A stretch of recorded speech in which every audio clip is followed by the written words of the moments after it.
हिंदू उदार है लेकिन उदार हिंदू बटा हुआ है। हिंदू बुद्धिमान है लेकिन बटा हुआ है। हिंदू शक्तिशाली है लेकिन कटा हुआ है। हज की यात्रा पूरी हो गई। कुछ लोग जहाज में चर्चा कर रहे थे। वहां शैतान की प्रतिमाएं हैं, साथ साथ कंकड़ मारने को होते हैं। और यरूशलेम के जो जिसको चुंबन करते हैं वो सब एक चमकीला जो चट्टान पत्थर जो भी होगा। जहाज से आते रास्ते में मुझे एक मुसलमान ड्राइवर मिला, जहाज से एयरपोर्ट ले जाने वाला। एयरलाइन की कारें होती ना जिसमें वीआईपीओ को ले जाते हैं। मिनिस्टर लोग भी पैदल जाते हैं, लेकिन कोई खास लोगों के लिए कारें आती। तो उस कार का ड्राइवर ने मेरे को बताया कि नेहरू जाना चाहते थे,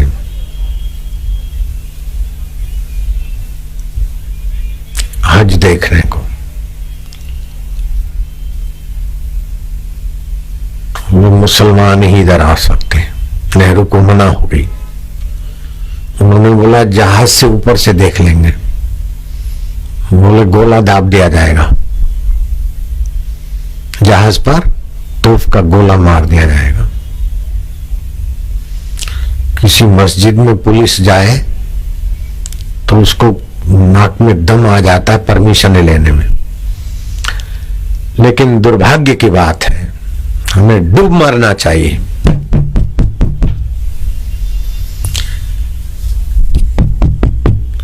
कुछ बिकाऊ अखबार कुछ दिनों से लगे हैं आश्रम की छवि धूमिल करने को।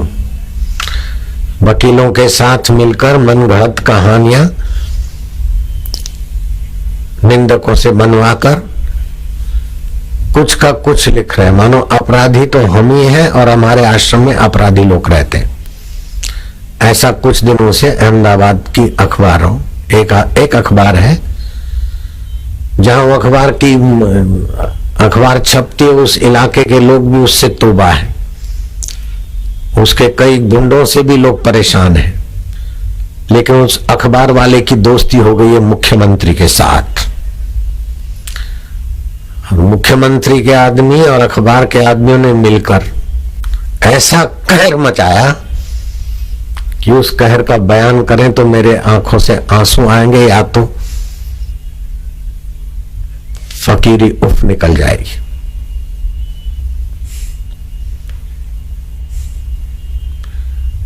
और हमारे कीर्तन यात्री हिंदुस्तान में फैले हुए हैं, विश्व में फैले हुए। कभी भी कीर्तन यात्री ईंटें पत्थर लेके कीर्तन करने नहीं जाते, मुझे पक्का पता है। और गांधीनगर पाटनगर है, वहां ये ऐसा करें। गांधीनगर समिति ग्रेजुएट लोग हैं, वहां ऐसी गलती वो कर नहीं सकते। लेकिन अखबार के गुंडे कुछ थोड़े घुस गए और बाकी की कुछ ईंटें बिछाकर टीवी में ये दिखा रहे हैं कि बापू के आश्रम वालों ने पत्थर मारा किया पुलिस पर, और पुलिस ने कितने गोले दाबे टीयर गैस के। लाठीचार्ज हुआ, ये फलाना फलाना दिखा रहे हैं, सब सेटिंग है। 265 लोगों को जैसे घेटे बकरों को मार मार के ले जाते हैं, ले गए जेल में। वो अभी तक जेल में बंद है। और फिर रात को पुलिस आई संध्या को आश्रम में। जो कोई अनुष्ठान करे आए, जो कोई बेचारा साधन भजन को आया, कोई अमृतसर का है तो कोई लुधियाना का है तो कोई गुजरात के अलग अलग हिस्सों के लोग, बालों से पकड़ा, मारा, भर दिया गाड़ी में। जहां से गाड़ी उतरती है वहां जवान खड़े हैं डंडे लेकर। एक आदमी उतरता है, धाड़ धाड़, पैरों पे पीठ पे, पैरों पे पीठ पे 10-5 डंडे लगते लगते वो गिर जाता है। फिर वो उठता है, फिर डंडे रखते हैं। एक आदमी ने मेरे को बताया मुझे 50 डंडे लगे। जरा मजबूत था। किसी ने बताया 12 लगे, किसी ने बोला 10-5 लगे, किसी ने बोला जरा सा सिर फूटा। इतना कहर उसमें एक भी गुनाहगार आदमी मुझे दिखा दे। बाद में क्या हुआ, उनको टॉर्चर्स किया गया, कई प्रकार की यातनाएं मानसिक दी गई और उनसे कोरे पेपर पर साइन करवाए गए। अब वो कुछ भी लिखे 8-10 लोगों से दबाव डालकर कोरे पेपर पे साइन करा दिए। इतना जुल्म हम सहकर भी किसी पार्टी के लिए, किसी सरकार के लिए कुछ नहीं बोलते। अगर हमने बोलना है तो ईश्वर को बोलेंगे और ईश्वर संभालेगा या किसी से संभलवाएगा। हिंदुओं की शान में हाथ डालने वालों को पता चलना चाहिए कि सेटिंग करके साधकों को बदनाम करने का नतीजा क्या होता है। गुंडे टोलियों की अखबार और मुख्यमंत्री की दोस्ती का रिजल्ट क्या होता है, उनको प्रकृति दिखाएगी। 4-6 दिन में, 1 महीने के अंदर तो रिजल्ट आना चाहिए। अगर रिजल्ट नहीं आया तो मैं दाढ़ी मूछ मुंडाकर उस अखबार वाले गुंडे टोलियों के यहां प्यून बन जाऊंगा।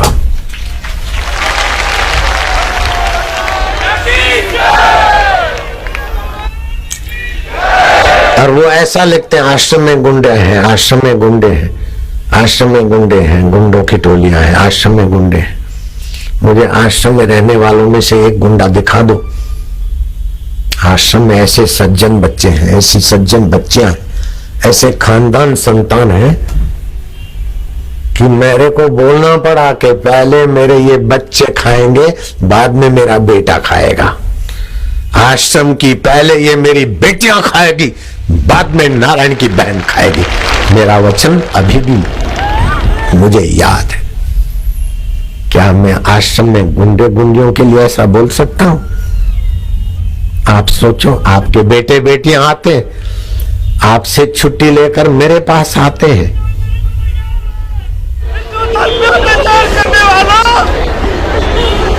ओम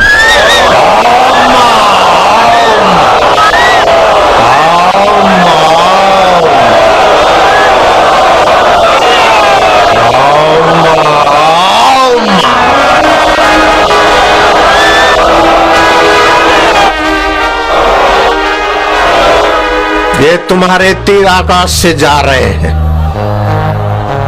ओम ओम ओम।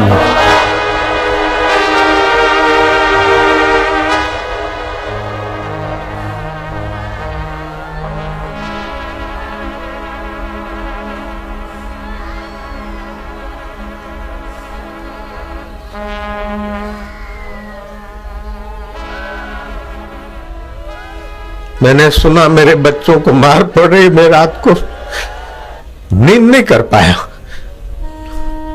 2 रातें ऐसी बीती।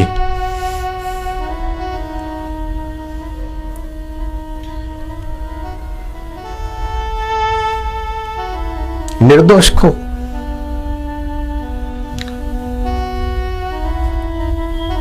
कतार में खड़े हैं, धाड़ धाड़। वो लुफंगे जो भर्ती हुए हैं विधर्मी, बोले अभी तो जामीन नहीं मिलेगा, कल फिर बैत खेलेंगे। मेरे बच्चों को डंडा मारना, वो बैत खेल रहे हैं।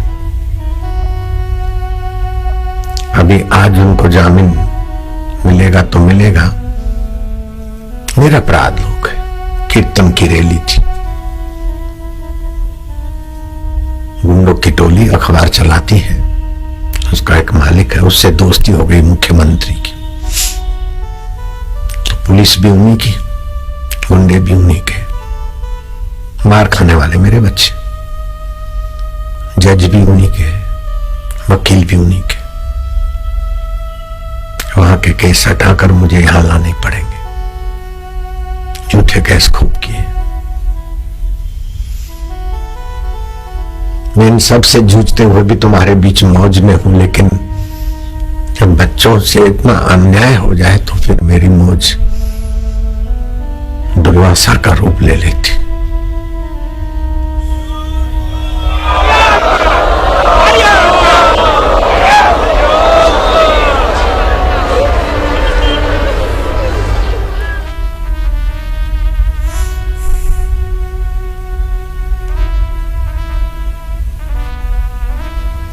धाड़ धाड़ पुलिस की लारी से निकले, गाड़ी से धाड़ धाड़ पकड़ के बालों से मारते मारते ले गए। अनुष्ठान करने को आए क्यों इधर?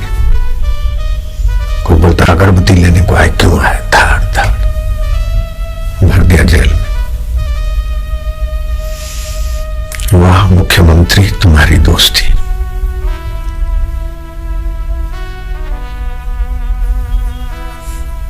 अब उस मुख्यमंत्री की गद्दी कैसी रहती है, कितनी रहेगी भगवान जाने।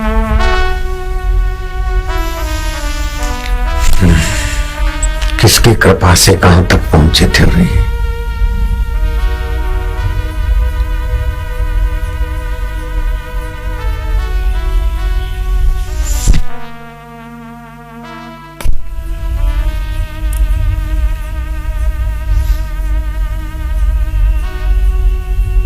मेरे को अमेरिका से फोन आया कि बापू इस बार आप वहां न जाओ, गुजरात में न जाओ, आपके लिए साजिश है। जैसे शंकराचार्य को फंसाया, जेल में रख दिया। अहमदाबाद के वकील ने फोन किया रोते हुए कि बापू प्लीज आप नहीं आओ। मैं क्या, मैं तो आऊंगा, मेरे बच्चे वहां और मैं, मेरे को हाथ लगाए। हिंदुस्तान में प्रकृति में क्या है, ईश्वर को करना है, वो ईश्वर जाने। उन पर गुनाह क्या है? जिनके लिए बोल रहे ना मिलते नहीं चले गए, उन पर गुनाह क्या लगाया? बोले 304 अनअवेलेबल पकड़ वारंट। गुनाह क्या है? बोले स्कूल के बच्चे नदी में, अब वो रिपोर्ट तो ये बताती है कि पानी में डूब के गए हैं, तो लापरवाही समझो। गुरुकुल का एक आदमी की लापरवाही उसके लिए रखे, लेकिन जो बेचारे वहां थे नहीं उनके भी नाम ठोक दिए। 7 आदमी पर अनअवेलेबल वो सुमन निकाला। चलो उन 7 के लिए तो वकील मांग रहा है। वेल, जो कानूनी प्रक्रिया तुमने जुल्म करके लगाई हम सह लेते, लेकिन कीर्तन यात्रियों पर अंदर गुंडे घुस गए। बोले पुलिस को मारो पत्थर, लो मारो पत्थर। गुंडों की जो अखबार चलती वो बिल्डर का काम भी करते, रोड़े रोड़े ले आए।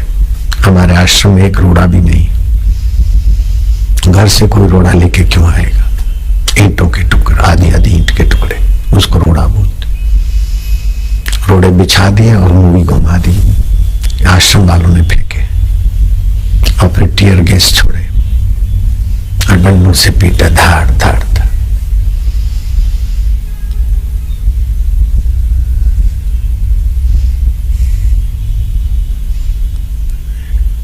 अब जो जेल में बंद है, दिल्ली का पंजाब ये सीए है, घर बार सहित यहां बेच के वहां सेट हुआ है। तनुज सीए अकाउंटेंट है, आश्रम में कीर्तन में गया, वो भी जेल में बंद है, सीए है। अब सीए पत्थर मारने जाएगा। 2 महीने की बच्ची रखकर घर से पति पत्नी गए कीर्तन यात्रा में, उन दोनों को बंद कर दिया। बच्ची हमारी बाहर है, इससे परमिशन लो, इससे परमिशन लो। इतने दिन में 2-3 दिन के बाद बच्ची मां से मिली। एकादशी का खाना नहीं खाते हम, खाओ, धमकी देते खाओ तभी तो मार सकोगे। ऐसी क्रूरता। वो अखबार ऐसा ही जहर उगल रही है, ऐसी कहानियां बना बना कर ऐसे बापू पहले दारू बेचते थे, फिर ऐसा क्या क्या गंदा दारू के कहर भी बेचते थे। ऐसी गंदी गंदी कहानियां बनाए। समझदार तो नहीं मानेंगे, लेकिन सब लोग समझदार कहां से लाओ? जो डंडे वाले हैं, डंडेबाज जो है, 4th class 3rd class servant,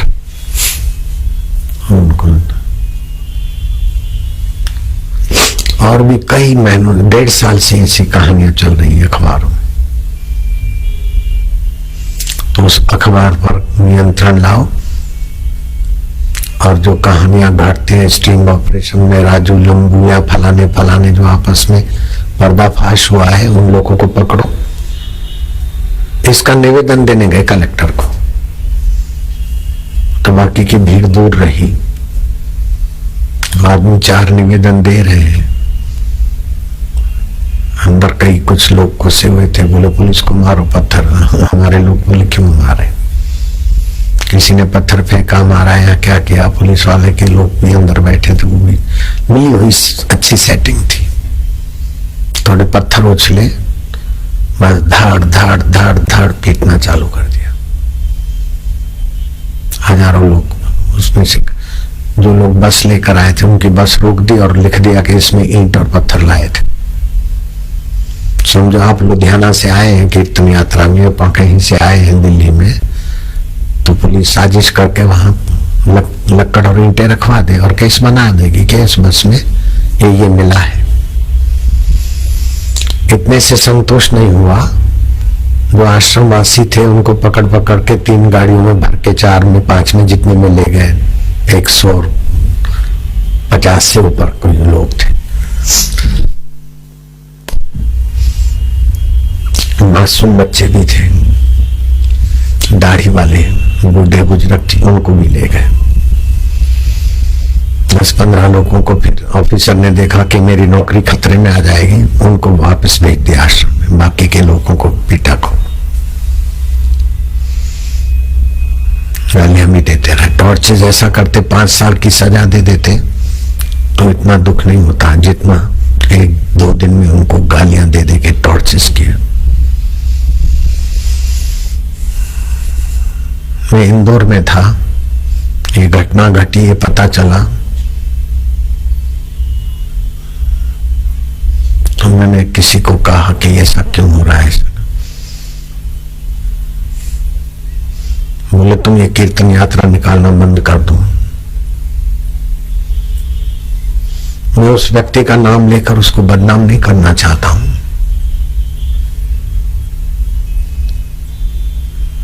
और ये आवेदन जो देते हैं, मतलब तुम आंदोलन, ये भक्ति जागृति आंदोलन बंद कर दो। मैं क्या, 2 पुलिस की गाड़ी तुम्हारी खड़ी है और उसके पीछे ऑटो रिक्शा हथियारों की भरी हुई 2 आई और पेट्रोल भी आया है। ये मेरे को समाचार मिले हैं और आग लगाने की साजिश है। और फिर बोलोगे कि समाज के लोग आश्रम से नाराज है, समाज ने आग लगाई, लेकिन कुछ जवान गुंडे भी रास्ते से आ रहे हैं। बोले तुम ये आंदोलन बंद कर दो। मैंने कहा नहीं, हम तो आंदोलन करते ही नहीं है और करेंगे भी नहीं। बोले ठीक है, सब वापस हो जाएगा। फिर रात भर सुरक्षा रही, उनका सारा प्लानिंग उन्होंने वापस ले लिया। यहां तक कि इनकी मानसिकता हो गई थी। और आपको पता है मैं झूठ बोलने से परहेज करता हूं। मैं झूठ नहीं बोलता हूं, ऐसा कोई बोलता है तो मैं बोलूंगा वो बड़ा झूठा आदमी है। वो बोले मैं झूठ नहीं बोलता हूं तो ये भी बड़ा झूठ है। झूठ बोलने से परहेज करता हूं। कहीं झूठ बोला जाता है तो मैं बोलता हूं ये मेरी मिलावट है, मैं रुक जाता हूं।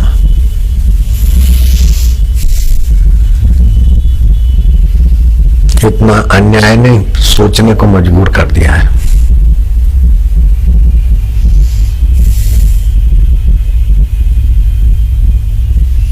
आवेश में आकर कुछ भी करेंगे तो जिनके पास सत्ता होती है, लाठी भी उनकी होती है, भैंस भी उनकी होती है।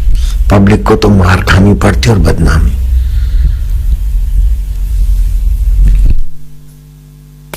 जहां भी लाठी चार्ज होता है ना, तो दोषी पब्लिक को ठहराया जाता है।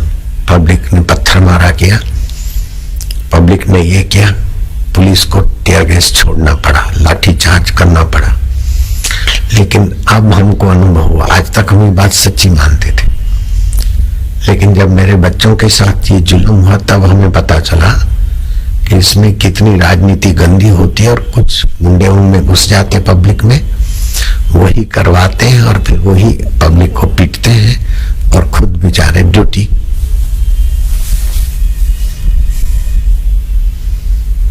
एक आध पुलिस के आदमी को थोड़ा लग गया होगा, टांके आए 2, लेकिन 10 टांके का सर्टिफिकेट बना दिया, 10 टांके आए फलाने साहब को, फलाने को इधर लगा, फलाने को इधर लगा, कहानी बना दी।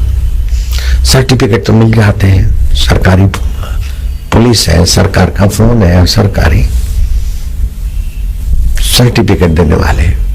हमारे लोगों को जितना लगा ले गए गाड़ी भर के, अभी नहीं अभी नहीं अभी नहीं, रात को मैंने कुछ भी नहीं, ये तो खाली थोड़ा निशान है, 2 दिन में ठीक हो जाएगा, नहीं दिया सर्टिफिकेट। इधर इधर कई निशान है लाठियों के।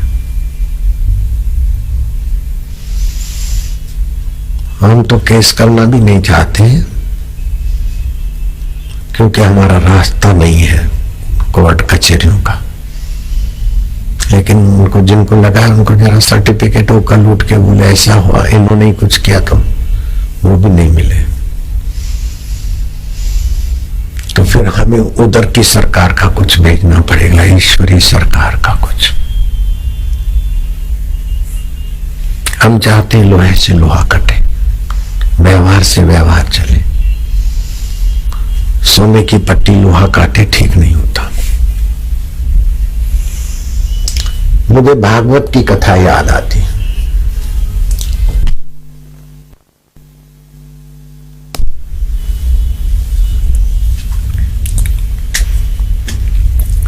एक गृहस्थी संत थे, उनका नाम था जयदेव जी। उन्होंने गीत गोविंद का रचा है, वो बड़ा प्रसिद्ध है। जयदेव कौन से बोले? गीत गोविंद के रचयिता जयदेव महाराज उच्च कोटि के संत थे। उनका राजा बड़ा भगत था। महाराज कोई सेवा हुई नहीं। एक भंडारे में जयदेव जी को आमंत्रित किया और महाराज ने साधु संतों के बीच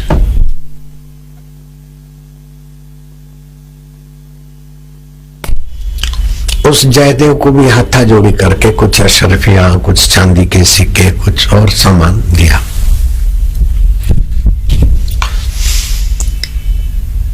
तो 4 साधु उनके पास में थे जो दक्षिणा ले रहे थे। वो साधु इसमें छुपे हुए डकैत थे। डकैतों ने देखा कि जयदेव को राजा ने कई अशरफियां दिया है। जयदेव के साथ डकैत चल पड़े। घने जंगल में पहुंचे, जयदेव से सारा सामान छीन लिया, अशरफियां, चांदी के रुपए और जो सोलगा थे। जयदेव राजा के गुरु तुल्य हैं। कहीं राजा को खबर पड़ेगा तो हमें दंड मिलेगा। जयदेव के हाथ काट के उसको कुएं में उतार दिया। कुएं में पानी तो था नहीं, घुटने भर का पानी, डूबते क्या दलदल में, जैसे गद्दी पे पड़े जा रहे। जयदेव गीत गोविंद के रचयिता बोलते, गोविंद ये भी तेरी कोई लीला है। दयालुता से कुछ सुख सुविधा होती और लीला से, कृपा से तपस्या हो जाती। उपना गुनगुना रहे थे। रात बीत गई। दूसरे दिन शाम को राजा सैर करने को वहां से निकले और उनके अंग रक्षकों को कुएं पर पानी लेने के लिए आना पड़ा। तो बाल्टी का आवाज सुनकर जयदेव जी ने कहा कि भैया यहाँ पानी पीने लायक नहीं है, थोड़ा सा ही है, बाल्टी भेजो तो धीरे से भेजना, कहीं मेरे सिर पर न लगे।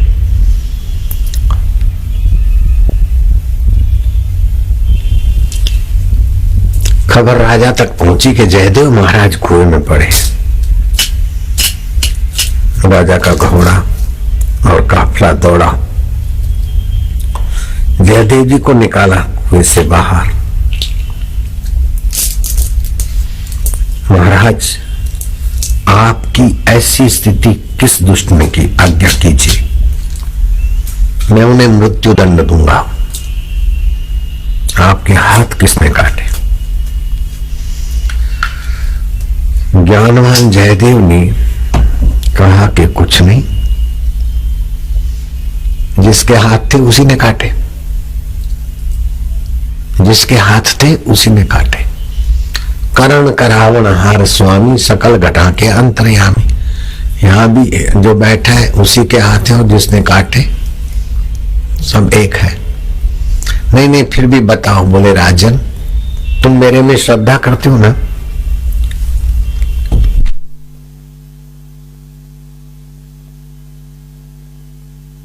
जिसके प्रति श्रद्धा होती है उसकी बात मानी जाती है, आज्ञा मानी जाती है।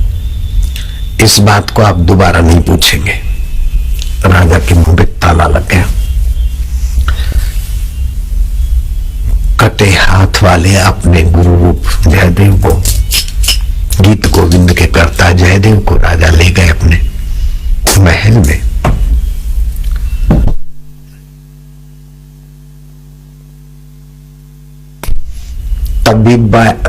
तबीबी करते, हकीम हकीमी करते। तबीब भी आए, हकीम भी आए और पटापुटी किया जो कुछ। बात पुरानी हो गई। राजा को सूझा कि फिर से यज्ञ किया जाए, जिसमें दूर दूर के संत आएंगे, भक्त आएंगे, प्रजा को संतों का दर्शन हो, प्रजा का मन पवित्र हो, भाव पवित्र हो, विचार पवित्र हो। मुझे जेल में जो लोग पड़े हैं उनके कांटेक्ट वाले ने सुनाया कि जेल की टांकी में ऐसा कुछ डाल देते हैं पानी में, केमिकल, ताकि आदमी का दिमाग सुन्न हो जाए, लड़ाई झगड़ा ना करे। इसीलिए जेल का खाना हमारे साधकों के लिए भी अच्छा नहीं। और जेल में दुश्मनी के कारण कभी कुछ भी खिलवा दे, कुछ भी करवा दे, वो तो बेचारे बकरों की नाई होते हैं। खैर, जयदेव जी को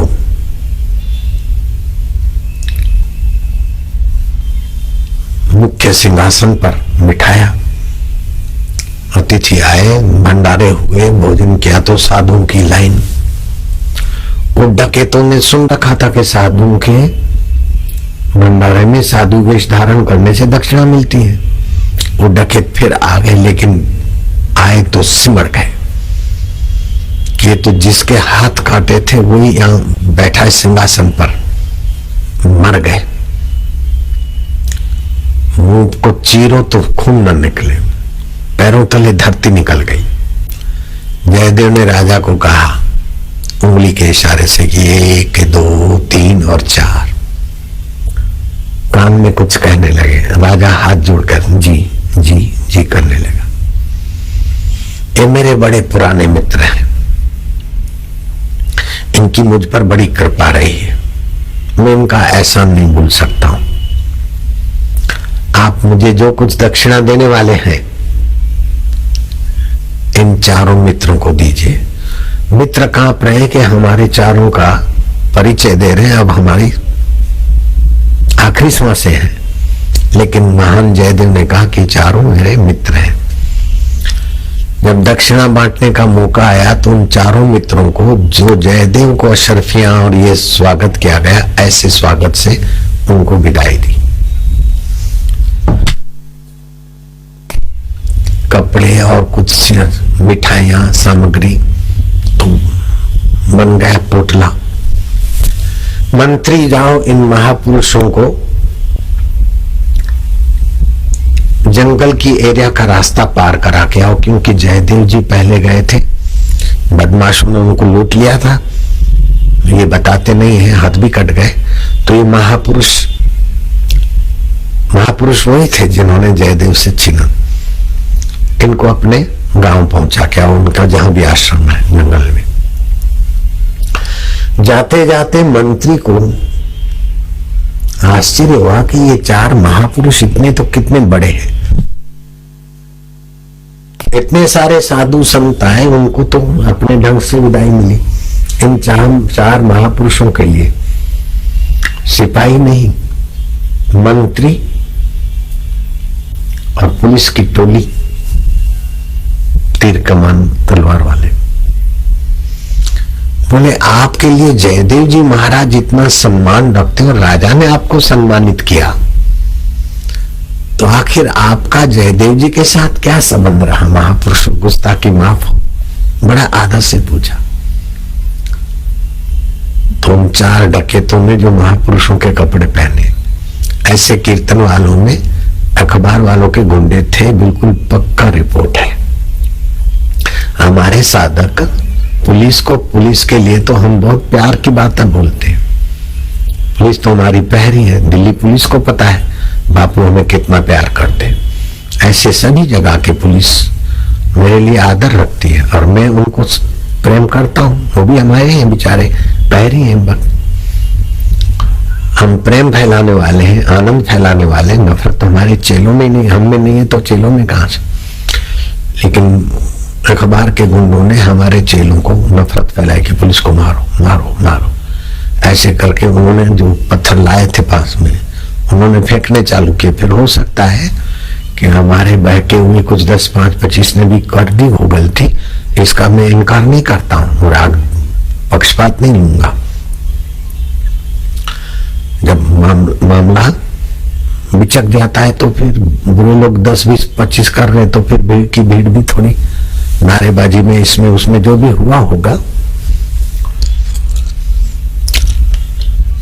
जयदेव को आपने कब देखा और कैसे मुलाकात हुई? और जयदेव जी आपका बड़ा सम्मान, महाराज जी को बखान कर रहे थे। उन 4 डकैतों ने एक दूसरे की तरफ जहां थोड़े दूर गए और कहानी बनाकर बोले ऐसा था कि जयदेव हमारे पुराने साथी हैं, ऐसे ऐसे अमुक जगह पे रहते थे, इन्होंने ऐसे ऐसे खजाने चुराए कि राजा ने इनको मृत्युदंड देना था, लेकिन फिर जल्लाद इनके हाथ काट के इनको किसी कुएं में फेंक के गया और हमने सुना है कि राजा ने कुएं में से निकाला है। अब ये पहले कितने डकैत थे और चोर थे ये बात खुल न जाए, इसलिए जयदेव ने हमारा मुंह बंद करने के लिए स्वागत करा दिया है। देखो बदमाश लोग कैसी कहानियां बनाते। कहानी पूरी हुई न हुई सृष्टिकर्ता से सहन नहीं, अंतरात्मा से, सच्चिदानंद से। वो सत्य है, वो आधार है, एक है, अधिष्ठान है, और रिक्त है, उस पर बदल। सड़क आधार है, ट्रैफिक बदलता है। सड़क और धरती हटा दो तो ट्रैफिक की ताकत नहीं, सत्य हट जाए तो रित की ताकत। उस सत्य में संवेदना हुई और रित में कंपन हुआ। धरती में कंपन ऐसा हुआ कि वो चलते चलते चारों के चार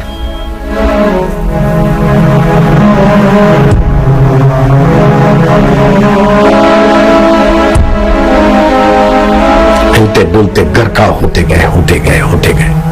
जैसे चलनी से आटा उतरता जाता है, चलनी से जैसे आटा उतरता है ना, गेहूं का आटा चालते तो उतरता जाता है, ऐसे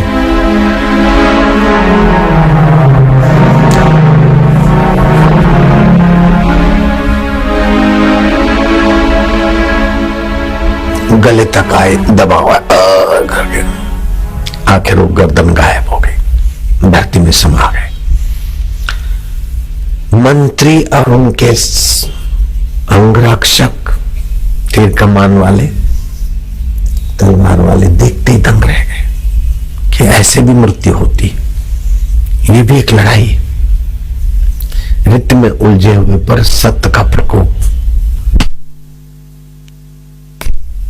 मंत्री दंग रह गए, वापस आए, राजा को कहा कि इस माल सामान उन महापुरुषों का हम वापस लाए। जो गीत गोविंद भागवत का मशहूर है। ये महाराज लोग, साधु लोग जानते हैं, गीत गोविंद के कर्ता जयदेव महाराज की कथा। ये नया बुलेटिन है। यहाँ राजा ने अब जयदेव के चरणों में दंडवत किया कि महाराज असलियत बताइए, वो महापुरुष कौन थे? अगर महापुरुष होते तो उन्होंने जो कहा उस पर प्रकृति का कोप नहीं होता। प्रकृति का कोप है तो जरूर वो कुछ गड़बड़ होगी। अब आप रहस्य का उद्घाटन करें। तब जयदेव जी कहते हैं कि देखो, हमको अगले भंडारे में सम्मानित किया था तो हमारे साथ में ही वो थे, तो हमारे पास इतनी अशर्फियां हैं, इतने चांदी के रुपए हैं, इतनी मिठाइयां, ये वो, तो हमारे साथ मित्र होकर चले और फिर हमको लूट लिया। तो उनको डर लगा कहीं राजा को पता न चले, तो मेरे हाथ उन्हीं लोगों ने काटे और कुएं में उतार दिया। मुझे लगा कि इनके पास अभाव है, पैसे की कमी है, इस बार आपसे दक्षिणा ज्यादा दिला दूं ताकि वो ऐसा जघन्य पाप न करे, क्योंकि कोई भी पापी पाप करता है, कोई देखे चाहे न देखे, पापी को उसका पाप कुतर कुतर के खाता है। जो एक अखबार पैसे लेकर विधर्मियों से कहानियां रचता है 1.5 साल से, थोड़े बहुत दूसरों को भी टुकड़ा डालते तो दूसरे थोड़ा लिखते, फिर सभी अखबार बुरे नहीं है, सभी इलेक्ट्रॉनिक मीडिया बुरा नहीं है। जो दिखाता है एक यहाँ, वो भी मुख्यमंत्री के पैसों से चलता है, इंडिया टीवी में, ऐसा मेरे को पक्का रिपोर्ट।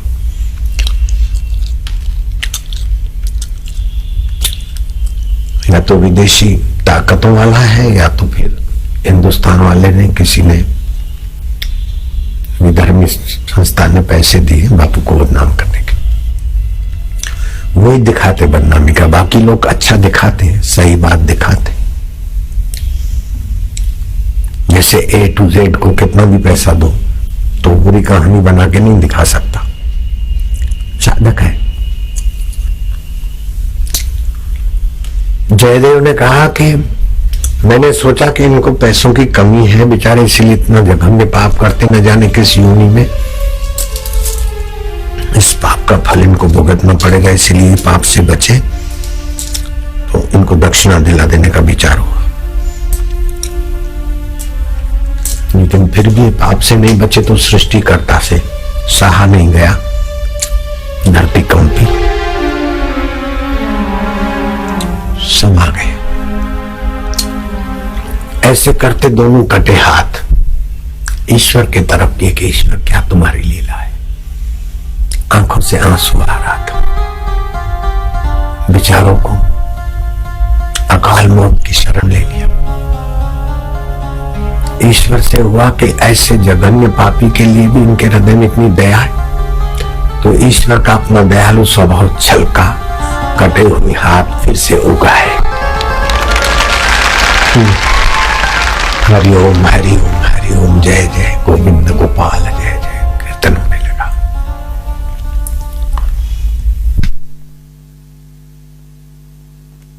जैसे ओडिशा के जगन्नाथ मंदिर में सदना के हाथ कटे उगाए, ऐसे ही जयदेव के हाथ भी उगाए।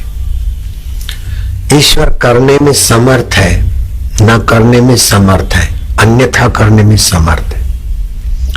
ईश्वर में संपूर्ण ज्ञान है, ईश्वर में संपूर्ण ऐश्वर्य है।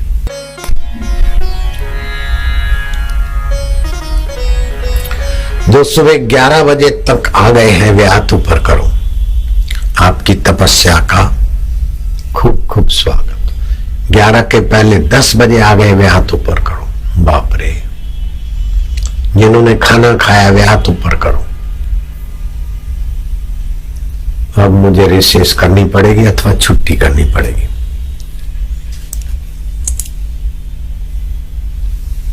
मैं बैठा रहूंगा तो तुम खाना खाने नहीं जाओगे।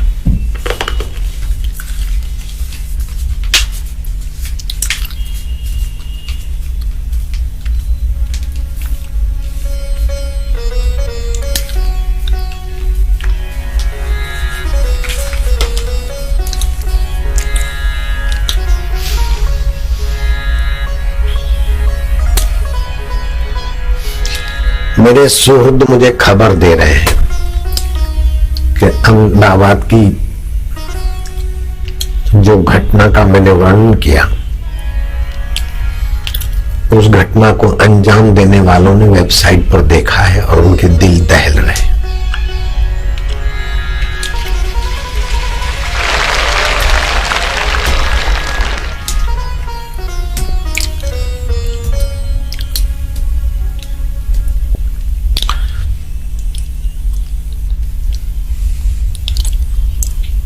मेरा स्वभाव फरियाद का नहीं है, लेकिन झूठे आरोप बच्चों पे लगे तो सत्य समझाना मेरा कर्तव्य था। मेरे स्वभाव में द्वेष नहीं है, राग नहीं है, समता भगवान की है मेरे स्वभाव।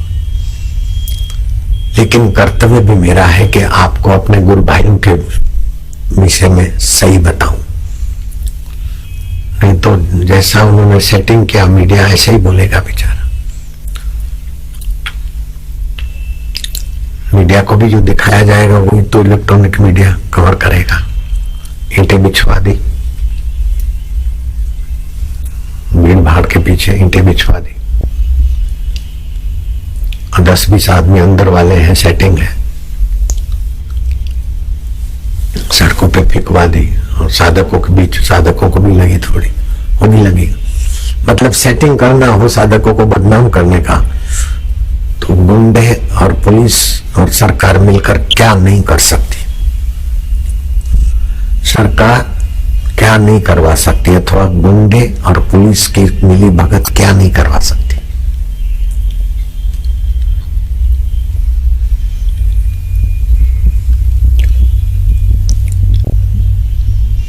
उस अखबार के बाहर आंध्र प्रदेश का कोई ग्रेजुएट लड़का जो फॉरेन से, अमेरिका से डिग्रियां पाई हैं, यूरोप से पाई, MBA आदि किया है, उसने गंदे कार्टून बनाए थे मेरे। किसी मुल्ला मौलवी का कार्टून बना के देखो, मोहम्मद साहब का कार्टून बना के दिखाओ, पोप का कार्टून बना के दिखाओ थोड़ा। लेकिन हम क्या है, सीधे साधे हैं, सही सुन है। तो बच्चे से सहा नहीं गया तो उसने आम मरणांत अन्न जल का त्याग करके बैठ गया प्रेस के सामने। तो उनकी पहुंच भी होती है, तो पुलिस ने हटाने की कोशिश की। वकील आया, बोले ये जब कुछ करता नहीं, इसके पास कोई हथियार नहीं, डंडा नहीं, वो तो अपना रोष व्यक्त करने के लिए चुपचाप बैठा है, तुम हटा नहीं सकते कानूनी ढंग से। कई दिनों भूखा रहा, कभी है परमिशन लेनी पड़ेगी, ये दबाव डाल के लिए गए, रात को अंदर बिठा दिया, ये क्या सब सहा उसने। फिर साधकों को पता चला तो कई माइयां भी आके उसके आगे बैठ जाती थी। बच्चा एक भूखा मर रहा है, 4-4 दिन हो गए, पानी नहीं ले रहा है, खाना नहीं खा रहा है, और पुलिस और उनके अखबार वालों के आदमियों की जांच है कि कहीं छुप के तो नहीं खाता होगा। आखिर चक्कर आए, सिविल में ले गए चेकअप करने को, ये सब कमजोर हो गया है। उनकी जवाबदारी बनती है पुलिस की, इसकी उसकी। खैर खरीदे हुए लोगों ने कुछ नहीं किया, लेकिन अखबार वाले के आदमी उसके इर्द गिर्द बैठ गए। माइयां बैठी, उनमें कुछ माइयां बैठ गई। तो उस लड़के ने मेरे को कल बताया कि माइयां तो अपनी माइयां तो जब कर रही थी, और दूसरी 3 माइयां थी वो जब कर रही थी, लेकिन हमने देखा कि कपड़े में हाथ डाल के साड़ी में यूं कर रही है, लेकिन कुछ हाथ खड़ा से तो हाथ हिले, तो हाथ में तो कुछ नहीं है। पूछा कि माला वाला नहीं है, तुम कौन हो, कहां से? तो देखा कि उन्हीं के आदमी मुझसे है, मौका मिले तो यहां से कुछ न कुछ हल्ला गुल्ला करे ताकि पुलिस आए और उनको मारे भगाए। फिर वहां से भी लड़के को हट जाना पड़ा। 10-12 दिन उसने, 10 दिन 8 दिन मेरे को भूखमरी की। नहीं तो एक सुबह खा पी के आते नेता और शाम तक बैठते सत्याग्रह में, तो भी हिलचाल हो जाती। मेरे बच्चे ने इतना दिन खाया नहीं, पिया नहीं, उसका बदला ये मिला के लाठियां और पत्थर उन्हीं के और मारे हैं हमारे साधकों ने, ये आरोप मिला है। तो जैसे जयदेव के साथ अन्याय हुआ, ऐसे मेरे बच्चों के साथ अन्याय हुआ है। अब प्रकृति 4 दिन में कुछ न कुछ खेल वहां शुरू करेगी।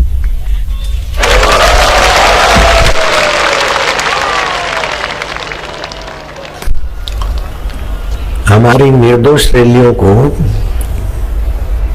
दोषी बनाकर पिटाई करवाया, लेकिन 6 तारीख को जो लोग रैलियां निकालेंगे वो पुलिस को और सरकार को खबर दिखा देंगे कि रैली क्या होती।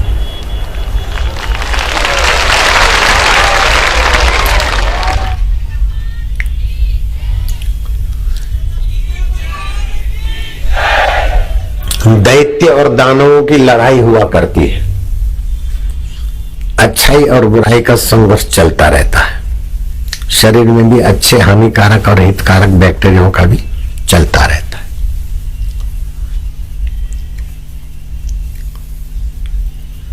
दैत्यों ने देखा कि इंद्र ने अपने गुरु की कृपा गंवा दी है। ऐरावत पर चढ़ा इंद्र, गुरु जी प्रसन्न हुए कि बच्चा यशस्वी हो रहा है, अपनी माला उतार के दी। माला सूंड से लेकर इंद्र तक पहुंचाई हाथी ने। घमंड के मद में चूर चूर इंद्र ने वो माला हाथी के सिर पर रख दी। हाथी तो हाथी होता है, माला उठा के पैरों तले को चल दी। गुरु को किसी ने बताया कि आपकी माला का अपमान हो गया है। हाँ? गुरु की माला तो क्या, गुरु की दी हुई धूल भी गुरु कृपा से संपन्न होती है, उसमें ऊर्जा होती है। गुरु बृहस्पति इंद्र पर रुष्ट हो गए। देवताओं को पता चला कि इन पर गुरु की कृपा का छाया हट गई है। दैत्यों को पता चला। दैत्यों ने धावा बोल दिया इंद्र पर और इंद्र आसानी से हार गया, परास्त हो गया, तेज चला गया। चलती हुई खतरनाक मशीन को आप नहीं पकड़ सकते, लेकिन फ्यूज उड़ गया तो मशीन क्या करंट देगी?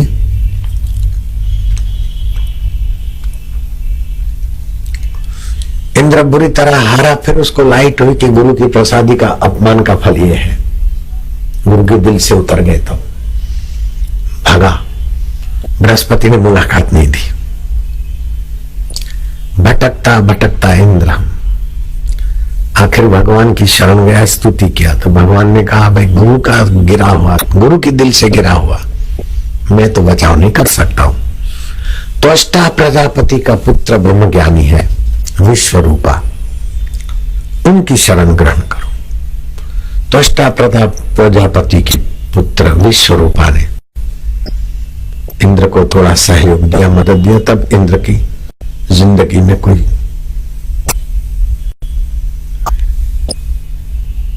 जीने जैसे दिन आए। संत सताए तीनों जाए, तेज बल और वंश। ऐसे कई देख लो, रावण कौरव जय कंस। तो इस